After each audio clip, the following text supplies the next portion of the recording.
एआईको चाहिँ दुईवटा कुरा छ। एउटा कुरा कतिले मान्छेले मिस तरिकाले पनि गरिरहेका छन् भनेको त्यसको दुरुपयोग पनि भइरहेछ होइन। त्यसले मान्छेलाई अल्छे पनि बनाइरहेको छ। तपाईँको एआईबाट समाचार लेख्ने, त्यसले गर्दाखेरि एआईले जति नेपाली मौलिकपन आउनुपर्ने त्यति नआइरहेको पनि पाउँछु म होइन।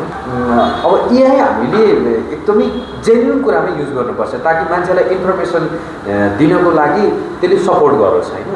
त्यसलाई मिस इन्फर्मेसन आफ्नो तपाईँको च्यानल ग्रो गर्नको लागि, पेज ग्रो गर्नको लागि चाहिँ डलर पैसा कमाउनको लागि त्यसलाई मिसयुज गर्ने होइन होइन।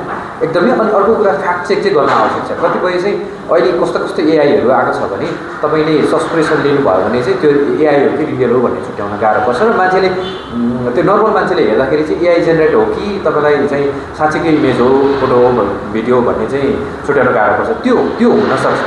त्यो भएको हुनाले चाहिँ नर्मल मान्छेले थाहा पाउँदैन नि त। त्यस्तो भएको हुनाले त्यो मिसइन्फर्मेसनहरूबाट चाहिँ रोक्नुपर्छ।